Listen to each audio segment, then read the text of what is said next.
student, this is Sashi Gupta and I'm back with the new video. And today's our lecture is from our 10th standard from physics portion, that is gravitation.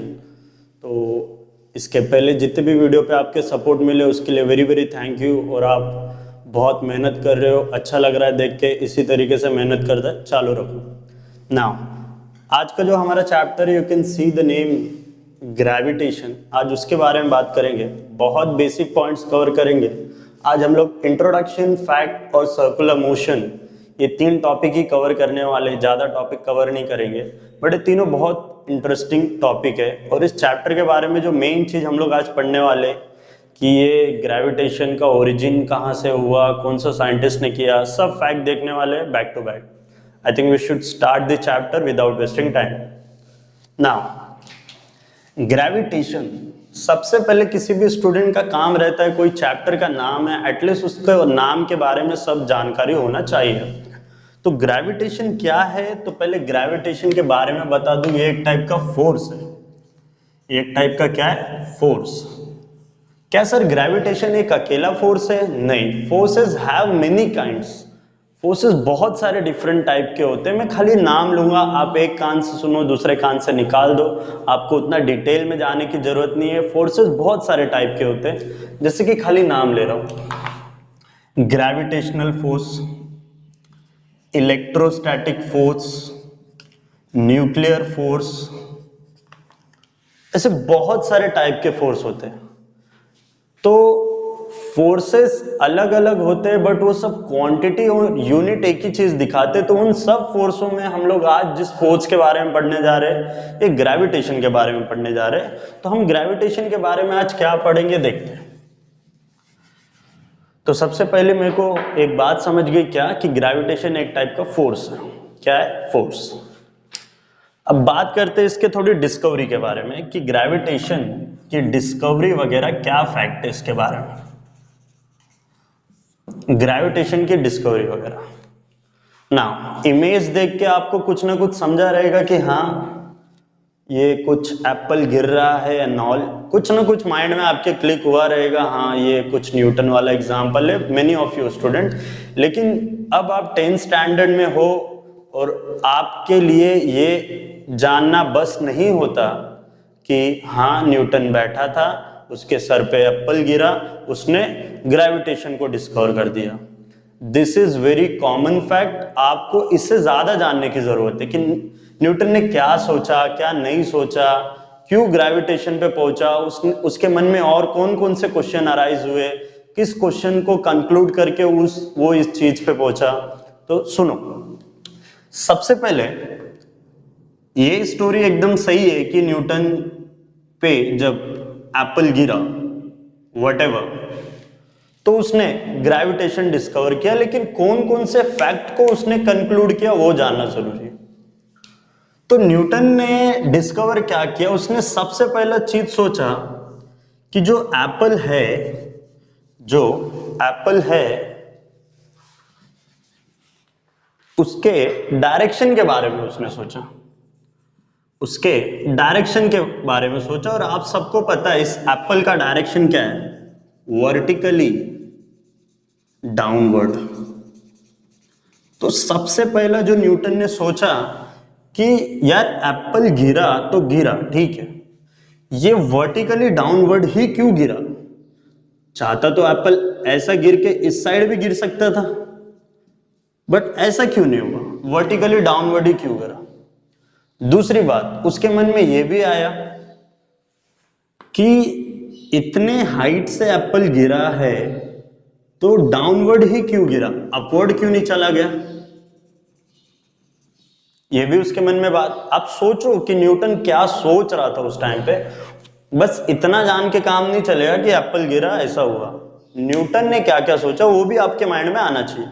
उसने सोचा हाँ Apple गिरा तो vertically downward ही क्यों गिरा, ऐसा tilt होके कोई अपना डायरेक्शन चेंज क्यों नहीं किया, और डाउनवर्ड ही क्यों, अपवर्ड क्यों नहीं गया, जा सकता था। फिर उसके माइंड में कुछ तो भी चीज आया कि हाँ अर्थ अगर मैं इसको अर्थ कंसिडर करके चलूं, अगर मैं एक अर्थ कंसिडर करके चलूं, तो मैं 3-4 हाइट ले लेता हूं, that is H1, that is H2, that is H3.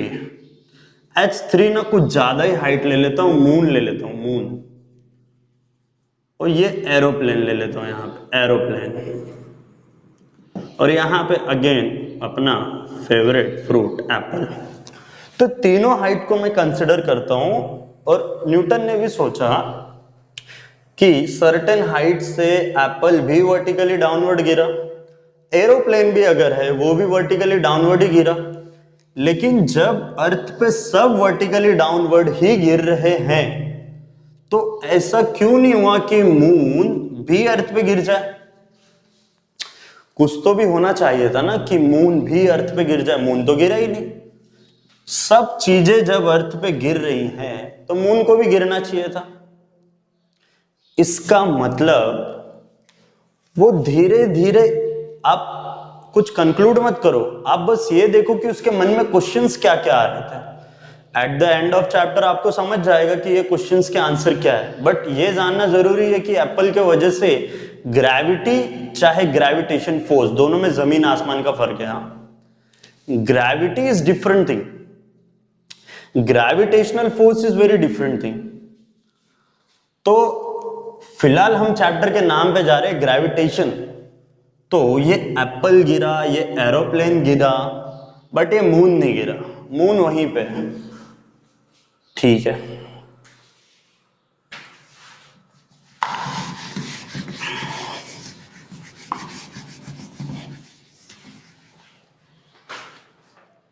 मैंने किसी भी क्वेश्चन का आंसर नहीं दिया, मैंने अभी तक खाली क्या बताया, न्यूटन के मन में क्या क्या है। तो न्यूटन के मन में ये सारी चीजें आई एप्पल को लेके। सबसे पहले वर्टिकली डाउनवर्ड, अपवर्ड, डायरेक्शन क्यों नहीं चेंज हुआ, अगर सब हाइट से चीजें गिर रही थी तो मून क्यों नहीं गिर गया, ऐसी बहुत सारी चीजें न्यूटन के मन में आई ना। अब मैं आपसे एक चीज पूछना चाहता हूं, सपोज करो आप एक 1 रुपीज कॉइन यहां पे रख रहे हो और 2 रुपीज कॉइन यहां पे रख रहे हो, ऐसा कुछ।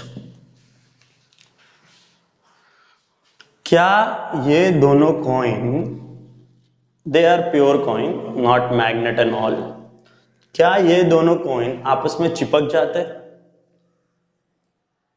Answer is no. क्या ये दोनों कॉइन को रखने के बाद एक दूसरे से दूर चले जाते? Again answer is no, again answer is no. चलो मैं एक एग्जाम्पल के तौर पे बताता हूं। मान लो दो लड़कों की लड़ाई झगड़ा हो गई बहुत, ये दोनों की ना बहुत लड़ाई झगड़ा हो, दोनों एक दूसरे से बहुत मारपीट कर रहे थे। Suppose it is A, suppose it is B, दोनों एक दूसरे को बहुत झगड़ा किया, बहुत मारे। This is not related with physics, but I just need this example for explain this thing, because unless you will not get this thing, you can't understand about the gravitation. मान लो ये दोनों लड़के की बहुत लड़ाई झगड़े होता है ना, तू मेरे को मार, मैं इसको छोड़ दूंगा, मैं इसको मार दूंगा, ऐसा टाइप वाला। तो इसके फ्रेंड्स भी आए, इसके फ्रेंड्स भी आए, दोनों ने एक दूसरे को पकड़ के सेपरेट किया। क्या मेरे को बताओ आप, इनको एक प्रॉपर डिस्टेंस में सेपरेट करने के लिए इसके फ्रेंड्स भी लगे और इसके फ्रेंड्स भी लगे। मतलब कि दो चीजों को एक पर्टिकुलर डिस्टेंस पे मेंटेन करने के लिए भी फोर्स लगता है। सपोज करो मैं यहां पे खड़ा हूं, मैं बोर्ड के पास यहां पे हूं, क्या मैं बोर्ड से चिपक जा रहा हूं? नहीं। क्या मैं बोर्ड से दूर हो जा रहा हूं? नहीं। बोर्ड यहां पे, मैं यहां पे हूं, हम दोनों एक पोजीशन मेंटेन करके रखे हैं, और ये पोजीशन किसी न किसी फोर्स की वजह से। आप ध्यान रखो, पूरे यूनिवर्स में दो ऑब्जेक्ट अपने जगह पे हैं और आप सोच रहे हो कि वो अपने आप ही है ऐसे विदाउट एनी फोर्स। तो दिस इज मिथ, ये एक गलत फहमी है। दो ऑब्जेक्ट अपने, दो पहाड़ मान लो ना, एक पहाड़ यहाँ पे, एक पहाड़ यहाँ पे, वो दोनों अपने जगह पे ही है। वो जो प्रॉपर डिस्टेंस मेंटेन किए हैं उसके लिए फोर्स रिक्वायर्ड हुआ है, this is nothing but gravitational force. तो दो पूरे अर्थ पे दो बॉडीज के बीच में पाए जाने वाले फोर्स को, this is not proper definition, but आपको समझाने के लिए फिलहाल मैं एक डेफिनेशन बोल रहा हूं कि पूरे अर्थ पे दो बॉडीज के बीच में हमेशा ग्रेविटेशन फोर्स अवेलेबल रहता है जो बॉडी के पोजीशन को मेंटेन करता है, जो बॉडी के पोजीशन को क्या करता है, मेंटेन। नाउ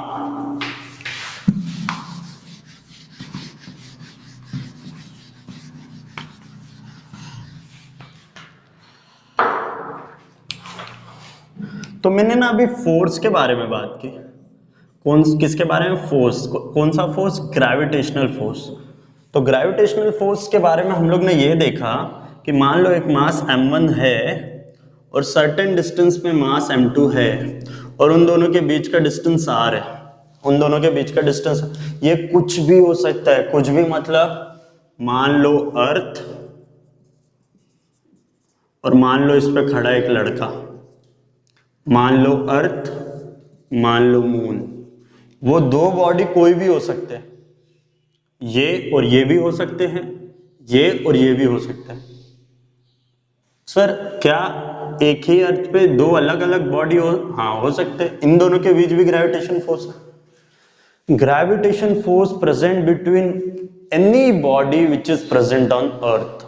इवन अगर मैं खड़ा हूं तो मेरे और अर्थ के बीच भी ग्रेविटेशनल फोर्स है। तो एक बहुत सिंपल सी बात करूं, लेट्स अज्यूम एक बॉडी है जिसकी मास m1 है, दूसरी बॉडी जिसकी मास m2 है और उनके बीच का डिस्टेंस क्या है, r। तो अभी इसके बीच कौन सा फोर्स है, ग्रेविटेशनल फोर्स। इसका फॉर्मूला जो है मैं नेक्स्ट लेक्चर में बताऊंगा, बस मैं अभी बताना चाह रहा हूं कि फोर्स कौन सा है। फॉर्मूले के साथ यूनिट एक एक चीज डिस्कस करेंगे नेक्स्ट लेक्चर।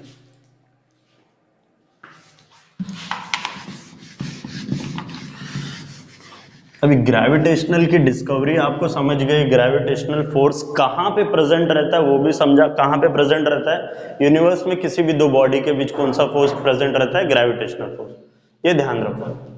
नाउ अब ग्रेविटेशनल फोर्स की कैरेक्टरिस्टिक दो तीन डिस्कस करेंगे। It is long range force. कैसा फोर्स है ये, लॉन्ग रेंज फोर्स है। फैक्ट के बारे में बात करो, इंट्रोडक्शन हो गया। ये कैसा फोर्स है, लॉन्ग रेंज फोर्स है। लॉन्ग रेंज फोर्स मतलब समझ रहे हो आप, मैं यहां पे खड़ा हूं, डोर मेरे से बहुत दूर है, हम दोनों के बीच भी है, अर्थ मून उन दोनों के बीच भी है, मतलब इनका इसका रेडियस बहुत ज्यादा है, तो एक ऐसा फोर्स हो गया लॉन्ग रेंज फोर्स। एक ऐसा टाइप का फोर्स है वीक फोर्स है। कैसा फोर्स है, वीक फोर्स। वीक फोर्स का मतलब मैं था लॉन्ग रेंज फोर्स, उसके बाद ये क्या है, वीक फोर्स। वीक फोर्स का मतलब that is not very powerful force, आप इसको इजीली ओवरकम कर सकते हो। मान लो आप खड़े हो, सामने आपका फ्रेंड खड़ा है, दोनों के बीच ग्रेविटेशनल फोर्स है, ऑफ कोर्स है। मैंने बोला अर्थ पे दो बॉडीज के बीच कौन सा फोर्स रहेगा, ग्रेविटेशनल फोर्स तो रहेगा ही। तो क्या मैं एक कदम पीछे ले सकता हूं, ये फोर्स का रेंज तोड़ दिया मैंने, ऑफ कोर्स मैं उससे पीछे जा सकता हूं। क्या एक कदम मैं आगे भी जा सकता हूं, हाँ जा सकता हूं। मतलब वीक फोर्स का मतलब इजीली ओवरकम कर सको। मान लो आपका एक पावरफुल फ्रेंड आपका हाथ पकड़ के रखा है, जोर से हाथ पकड़ के रखा है, एकदम जोर से, आप उससे छुड़ा ही नहीं पा रहे, तो ऐसे फोर्स को आप बोलोगे स्ट्रॉन्ग फोर्स, बहुत स्ट्रॉन्ग है, आप ओवरकम नहीं कर सकते। लेकिन ग्रेविटेशनल फोर्स कैसा है, बहुत वीक फोर्स है। जैसे मान लो दो कॉइन रखा, अभी इन कॉइन के बीच क्या है, ग्रेविटेशनल फोर्स, ये तोड़ दिया मैंने, अभी भी ग्रेविटेशनल फोर्स है, लेकिन मैं इनको कभी भी तोड़ सकता हूं, पास भी ला सकता हूं। मतलब कि ये कौन से टाइप का फोर्स हो गया, week force. Decreases with distance. Decreases with distance का मतलब बहुत सिंपल चीज है। मान लो एक मास m1 है, एक मास m2 है, और यही दोनों मास को मैंने बहुत दूर दूर रख दिया, सेम मास है, तो किन दोनों के बीच ग्रेविटेशनल फोर्स ज्यादा रहेगा, ऊपर वाले में, क्योंकि जैसे ही डिस्टेंस बढ़ेगा ग्रेविटेशनल फोर्स कम हो जाएगा।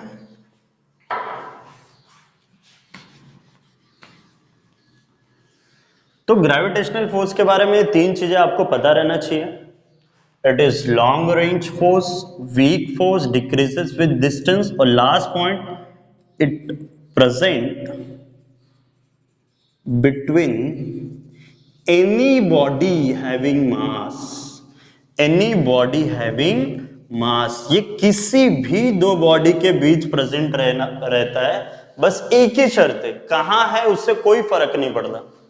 शर्त क्या है? वो उनके पास मास रहना चाहिए, मास नहीं है तो ये फोर्स काम नहीं करेगा। और लास्ट पॉइंट के साथ एंड अप कर सकता हूं,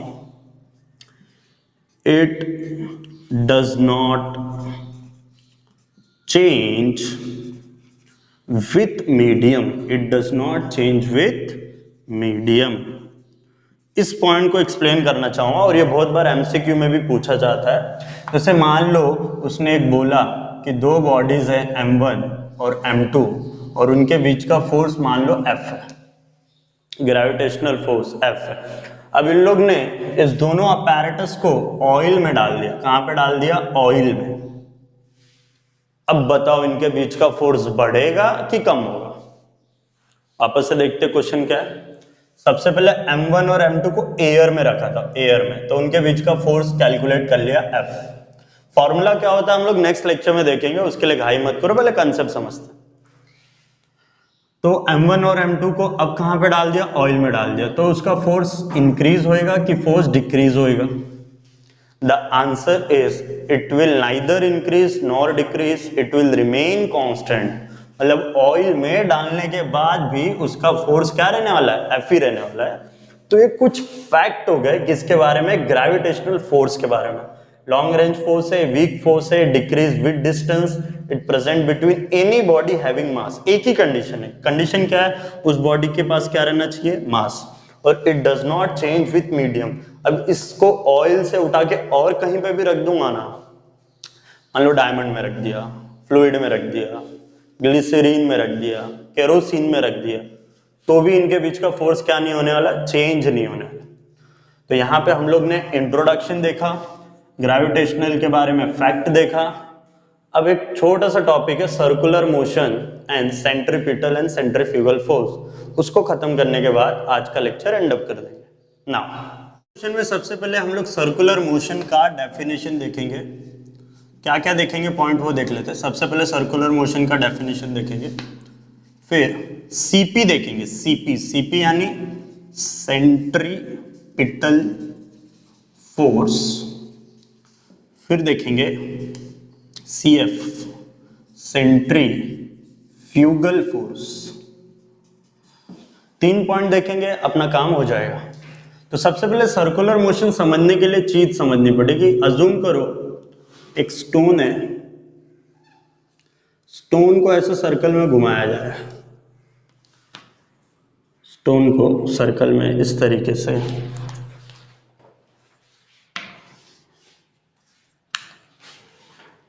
घुमाया जा रहा है। अब आप सोचोगे सर ये सर्कल तो है नहीं, लेकिन आप इसको इंफीरियर व्यू से देखोगे तो आपको सर्कल ही मालूम पड़ेगा। इफ आपको एग्जैक्ट सर्कल चाहिए तो भी कोई बात नहीं, हम लोग कर लेते हैं। उसको बोलेंगे vertical circular motion. Circular motion में भी 2 टाइप रहते हैं, एक हॉरिजॉन्टल सीएम और एक वर्टिकल सर्कुलर मोशन। हॉरिजॉन्टल कैसा रहेगा? जो मैंने बनाया था, लाइक दिस। और वर्टिकल कैसा है? जैसा आपको आदत है देखने के लिए। तो सबसे पहले डेफिनेशन देखते हैं, बहुत इजी है definition. What is circular motion? Definition बहुत इजी है। The motion of the particle, the motion of the, ध्यान सुनना, the motion of the particle कहां पे घूम रहा है? ये कौन सी जगह है? This is the circumference of the circle. बहुत इजी हो गया, देखो। The motion of the particle along the circumference of the circle, वापस से देखो, the motion of the particle along the circumference of the circle is called circular motion. इसमें भी देख लो, the motion of the particle, the motion of the particle along the circumference of the circle is called circular motion. Horizontal में फर्क क्या है? तो मान लो एक रोप में स्टोन बांधा, आप ऐसे घुमा रहे हो, this is called horizontal. Vertical में फर्क क्या है, आपने उसी स्टोन को लिया, ऐसे नहीं घुमा रहे, ऐसे घुमा रहे, टायर चलाते हैं ना वैसे, दोनों में फर्क है। पंखे का आप क्या बोल लोगे, हॉरिजॉन्टल है वो, ठीक है ना। तो सर्कुलर मोशन का डेफिनेशन क्या आया, डेफिनेशन बहुत इजी है। डेफिनेशन क्या आया, डेफिनेशन देखो, the motion of the particle along the circumference of the circle is called circular motion. बहुत इजी था डेफिनेशन। अरे देखो ना, पार्टिकल कहां पे मोशन कर रहा है, along the circumference of the circle, along the circumference of the circle, that's called circular motion. बहुत इजी हो गया। Now what are the examples, what are the examples of circular motion? तो example बहुत easy easy है, देखेंगे सभी लोग। सबसे पहला एग्जांपल लेंगे the motion of moon around earth, well known. दूसरा आप लोगों ने डेथ ऑफ वेल सुना रहेगा सर्कस में, तो इस पे जो मोटरसाइकिल वाला रहता है वो ऐसा मोशन दिखाता है ना पूरा, this is also one kind of what, circular motion. तीसरा एग्जाम्पल, सब लोगों ने न्यूक्लियस सुना है, न्यूक्लियस के बाहर शेल होते हैं, न्यूक्लियस में प्रोटॉन और न्यूट्रॉन होता है, शेल में क्या होते हैं, इलेक्ट्रॉन होता है, इलेक्ट्रॉन रिवॉल्व हो रहा रहता है, this is also one kind of what, circular motion. Fourth देखो, किसी रोड पे मान लो एक कार है, कार जैसे दिख तो नहीं रही फिर भी मान लो एक कार है, कार किसी रोड पे टर्न ले रही है ना, टर्न, तो ये भी क्या हो गया, सर्कुलर मोशन। तो सर्कुलर मोशन का डेफिनेशन मैंने बताया, the motion of the particle along the circumference of the circle is called circular motion. और एग्जांपल में 4 एग्जांपल बता दिए, आप कोई भी लर्न कर सकते ना। सर कोई भी मोशन करने के लिए फोर्स चाहिए रहता है, हमेशा लाइफ में याद रखो, कोई भी मोशन करने के लिए क्या चाहिए रहता है, फोर्स। जैसे देखो, मेरे को अगर यहां से आगे जाना है, चाहे मान लो इस मार्कर को देखो, इस मार्कर को देखो, अगर मुझे इसको आगे मूव कराना है, मोशन इसका कराना है, तो मेरे को एक फोर्स देना पड़ेगा। फोर्स बिना बोले काम होगा नहीं। मान लो ये मैग्नेट होता, ये मैग्नेट होता, मान लो आयरन पीस होता, तो मैग्नेट से मैं पुल कराता अपोजिट डायरेक्शन में तो भी आगे बढ़ता। मेरे कहने का मतलब ये है कि if you want motion, if you want what, motion, you need what, force, you need what, force। हमेशा ध्यान रखो, मोशन कराना है फोर्स लगेगा, तो सर्कुलर मोशन कराना है इसको भी फोर्स लगेगा, हाँ सर लगेगा। तो इसको जो फोर्स लगता है उस फोर्स को बोलते हैं सेंट्रीपिटल फोर्स। क्या बोलते हैं, सेंट्रीपिटल फोर्स। आई होप ये डेफिनेशन आपको लिखना रहेगा तो पॉज करके लिख लो। सेंट्रीपिटल फोर्स बता दो क्या होता है।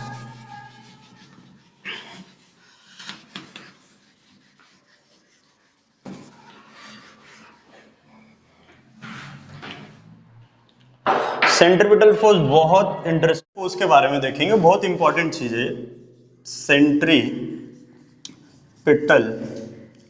फोर्स, बहुत इंटरेस्टिंग चीज है, ध्यान से देखो।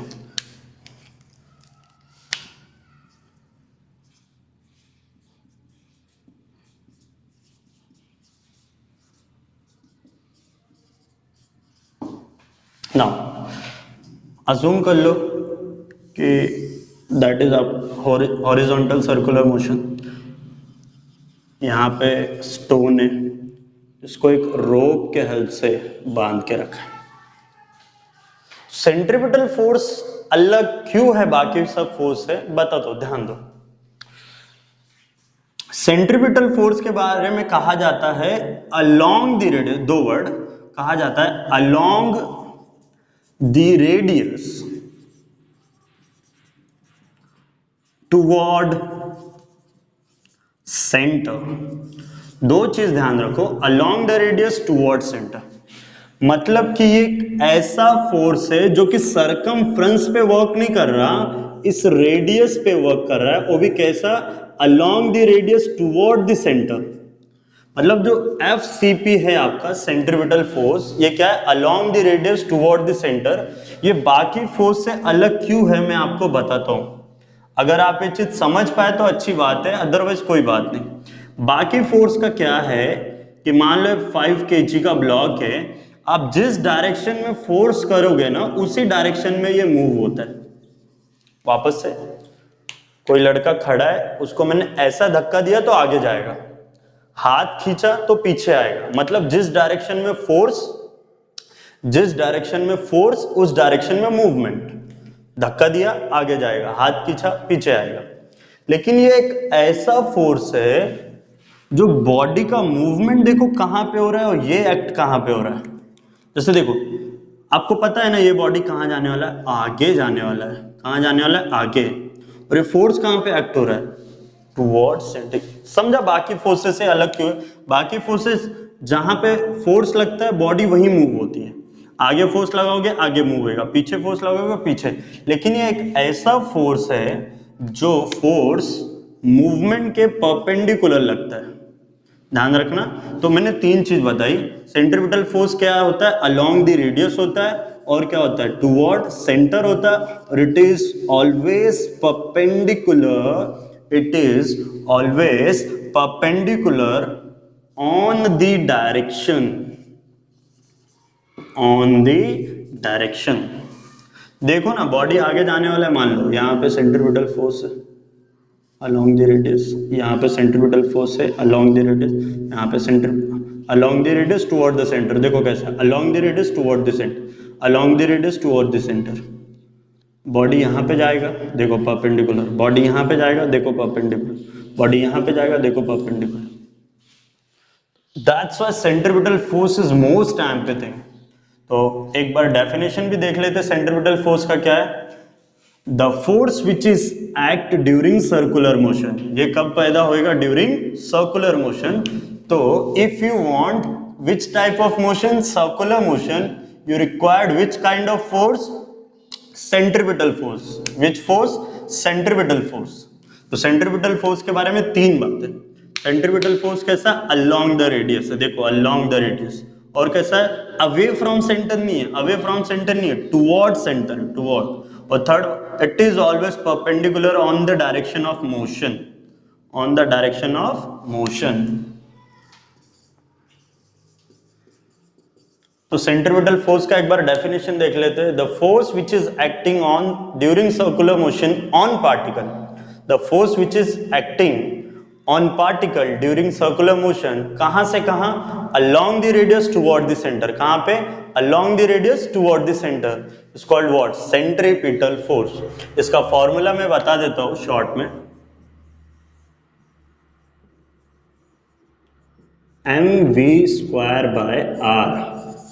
इसमें m mass of the body, v is the velocity, r is the radius. Simultaneously अगर सेंट्रीपिटल फोर्स के बारे में बात हुई है तो एक छोटा सा टॉपिक है सेंट्रीफ्यूगल फोर्स भी ले लेता हूं। ये रहा आपका FCP, centripetal force along the radius toward the. Centrifugal force क्या होता है, along the radius but away from the centre, along the radius away from the centre. और हम लोग डेली लाइफ में ज्यादा करके कौन सा फोर्स एक्सपीरियंस करते हैं, सेंट्रीफ्यूगल। बहुत बेस्ट एग्जांपल देना चाहूंगा आपको,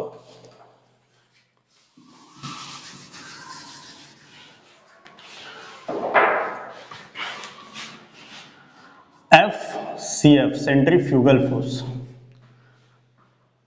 you think what I am saying right now. हम लोग बचपन में मेले वगैरह में जाते हैं तो जो घोड़े पे बैठते हैं और घोड़ा घूमता है, तो घोड़ा घूम के, जैसे देखो एक सिंपल सी बात है, मान लो तो घोड़ा जब घूमना चालू करता है तो घोड़े का डायरेक्शन कैसा हो जाता है, ऐसा ऐसा घूमना चालू करता है, और ये चीज ऐसे हो रही है मतलब अवे फ्रॉम सेंटर जा रही है।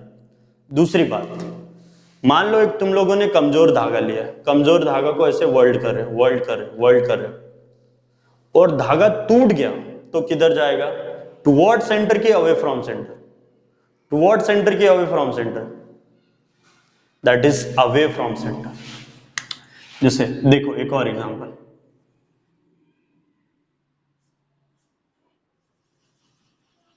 मान लो इसको तुम घुमा रहे हो, ऐसे घुमा रहे हो घुमा रहे हो घुमा रहे हो घुमा रहे हो, जब एक ब्रेक डाउन होएगा घूमने के बाद ऐसा चला जाएगा किधर तो भी टूट के, तो ये चीज कहां पे गया, अवे फ्रॉम द सेंटर।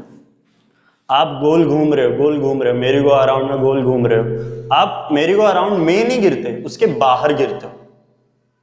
सोचो मैं क्या कह रहा हूं, रस्सी लेते हो तो जो स्टोन वाला पार्ट है बाहर के तरफ चले जाता है, तो प्रैक्टिकल लाइफ में अपने को ज्यादा सेंट्रीफ्यूगल फोर्स देखने मिलता है। तो सेंट्रीफ्यूगल फोर्स क्या है, जस्ट इसका अपोजिट। सेंट्रीपिटल क्या था, along the radius toward the centre, centrifugal क्या है, along the radius away from the centre, away. Centrifugal force क्या है, away from the centre, away from centre. तो यहां पे हम लोग ने इंट्रोडक्शन देखा, फैक्ट देखा, सर्कुलर मोशन डेफिनेशन देखा, centripetal along the radius toward the centre, what is centripetal, along the radius away from the centre, ये टुवर्ड सेंटर, ये अवे फ्रॉम सेंटर। ठीक है, इतनी बात हो गई। तो आज के लिए फिलहाल वीडियो यहीं पे स्टॉप करते, जरूरी चीजों के नोट्स बना लो, और thank you for watching our video. Stay tune with R K classes, stay tune with this video.